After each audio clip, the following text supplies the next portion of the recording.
welcome back. Right, it's been a while. I always say that, but it has been a while. So I am out today in Shropshire. It's a beautiful January morning and I am at the Presthope car park on Wenlock Edge, and I'm carrying on my A to Z of Shropshire, and today the letter is E. Now normally I start from the church in that village, but unfortunately parking is very limited there. So I started a bit further away and we're going to walk over to the little hamlet that begins with the letter E, and I shall tell you all about it when we get there. But first of all, we've got some other things to see.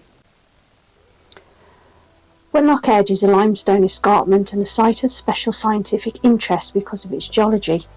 It is over 19 miles long, running south-west to north-east between Craven Arms and Much Wenlock, and is roughly 1,083 feet above sea level.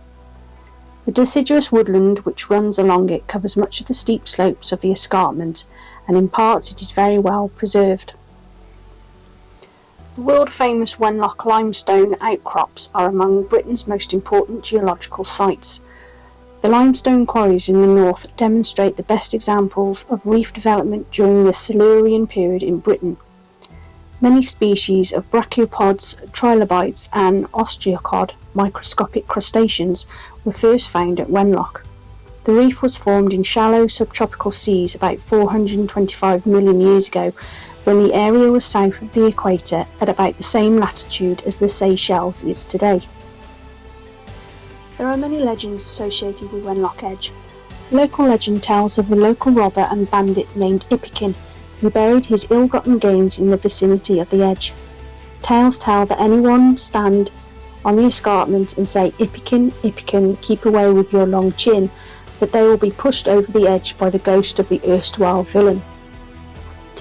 In the English Civil War, a Major Thomas Smallman of nearby Wilderhope Manor was a royalist officer who was forced to flee from Cromwell's approaching troops after escaping from his manor.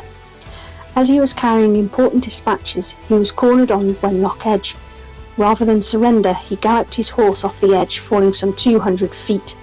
His horse was killed, but the Major was saved by falling into an apple tree. He made his way on foot to Shrewsbury, where he delivered the dispatches. The area where he made the jump is known as Major's Leap and is said to be haunted by the Major and his horse.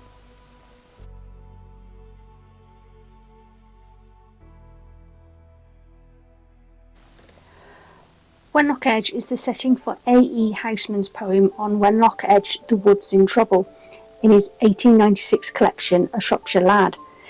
In 1909, Ralph Vaughan Williams composed a song cycle called On Wenlock Edge, which comprises settings of that and 5 other Houseman poems.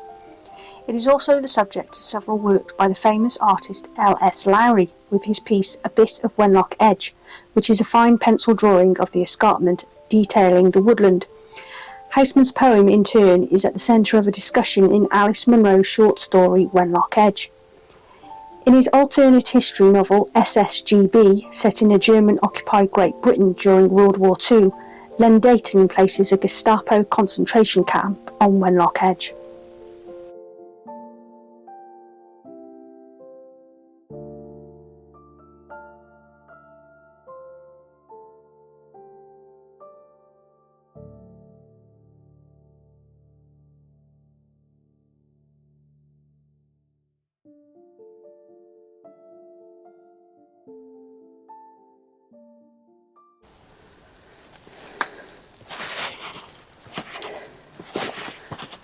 So here's our first climb of the day. So we go up onto Wenlock Edge.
I've been following this track through the woods on Wenlock Edge for about a mile and a half now.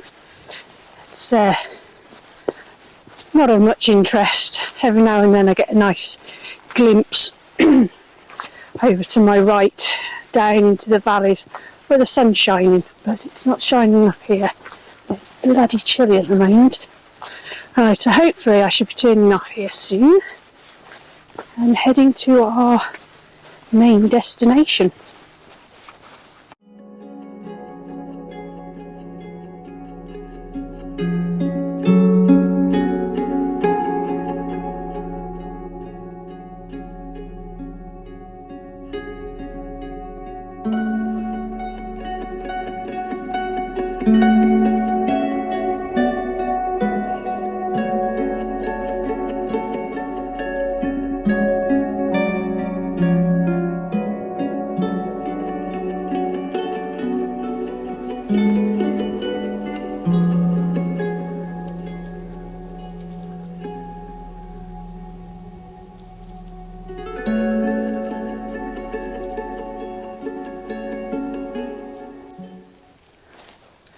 So we're just going over an old bridge here as the road goes underneath. So what I've just walked along must be an old railway line.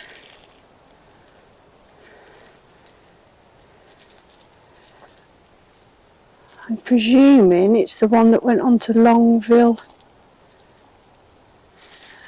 and Craven Arms, maybe? Let me know. This is definitely an old bridge, as there is a road that goes through underneath, as you can see. So we just come up that steep road that was going underneath that railway bridge. That was a bit of a climb. Crossed over the busy road that goes along Wenlock Edge, and we're heading down this road here. We might finally come out into the sun, because tell you what, it's a bit chilly.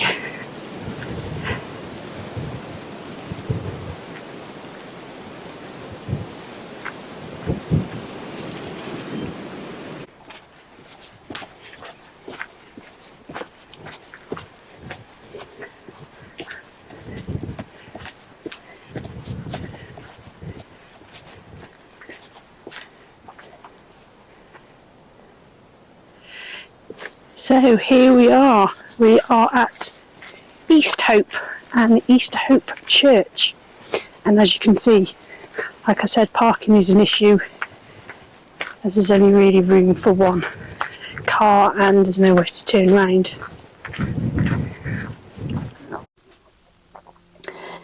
St Peter's Church at East Hope is set in a round churchyard away from the village, suggesting an early origin. The earliest datable features were the 14th century chancel windows, but the church suffered a serious fire in 1928 and was rebuilt by Nicholson and Clark of Hereford. Positions of the windows remain the same, but only the nave west window survived the fire. Some fixtures were saved, including the communion rails, hourglass holder and a window by Kemp, restored by Kemp and Tower before reinstatement. The ghost of a William Garmston haunts St Peter's Church after he was murdered there by John D. Easthope, the patron, for reading very long sermons. In 1333, Garmston's skull was broken, and soon after, John D. Easthope committed suicide. Garmston is known to appear as a short grey figure by the side of newcomers to the village. His spirit is seen as familiar rather than threatening.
I walked right past this. Couldn't see how I got out the field. This well hidden bridge here.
Just walking across another field, and hope you can see what Branclea over in the distance, and some amazing views.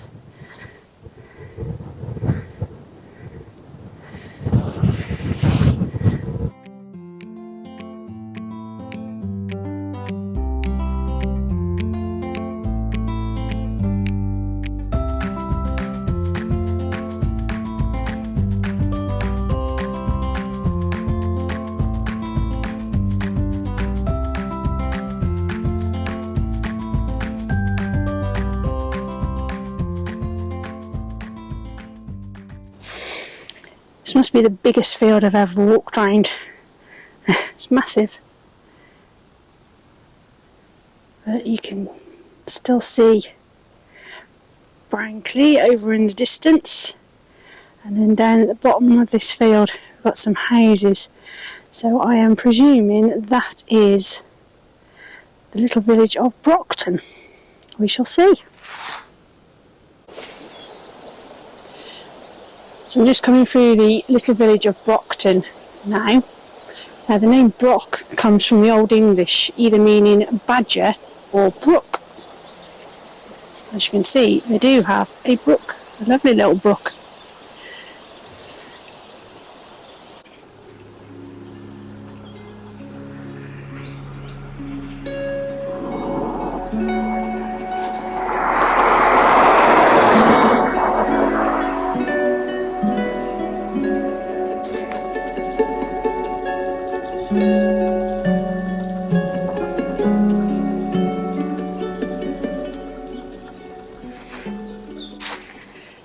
That's the Feathers Inn at Brockton. I'm not sure if it's back open. It's opened and closed a few times. But it's a red kite. Don't know if you can see him. Right, I could do with finding somewhere to have a brew.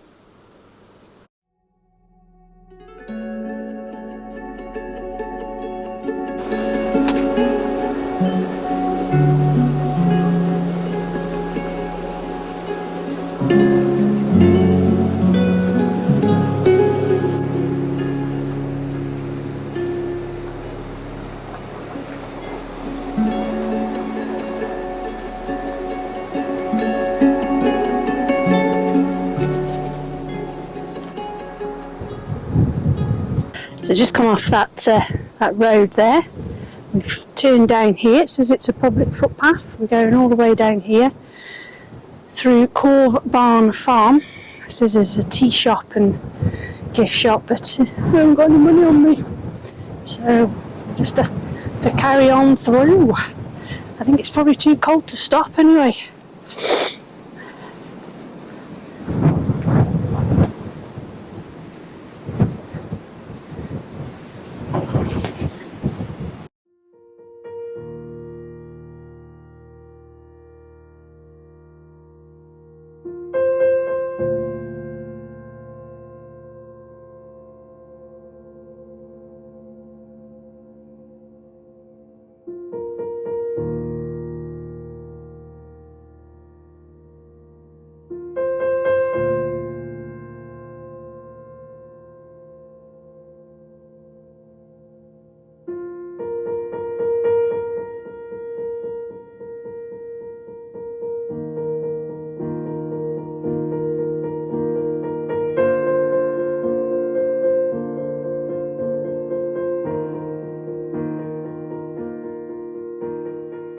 Oh my god, I never want to walk through fields of crop again. It's never ending. Anyway, I just had a farmer come up on his quad bike and I thought he was going to tell me off for walking across his crops. But no, he was very nice. He pointed me in the right direction and I said, I'm really sorry, I'm trying to stick to the tracks. And he says, oh, don't worry about it, this time of year it doesn't matter. So he was really nice. Pointed me towards where I end up out of this field. But yeah, it's hard going. Oh. So we've just come out of there from the field. Oh, thankfully we're back on tarmac because my boots are absolutely caked in clay mud. So this is going to take us through the village of Broughton, past the church. I'm not sure if I'll have a look inside because I am filthy. And then back up to Wenlock Edge and back to the car. But it's beautiful.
So we're heading along this road here now, and I don't know if you can just see over in the distance, there are some static caravans,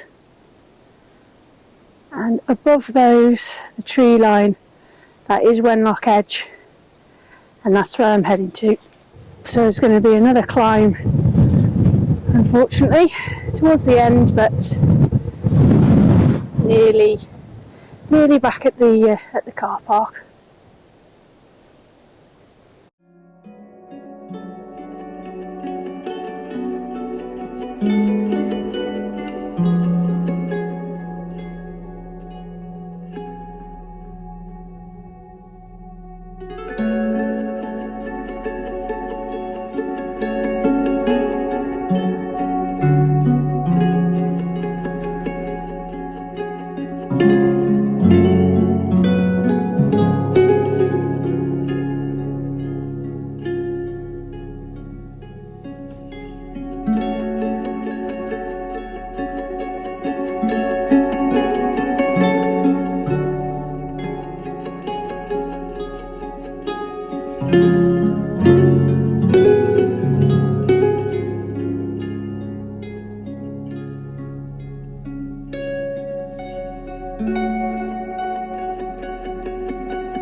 So I've just come down that road.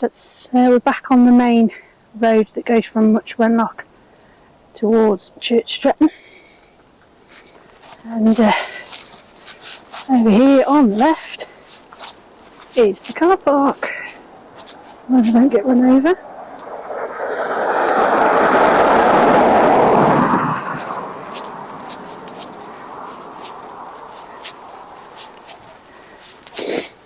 So I can see my car. Oh, and we're back where we started.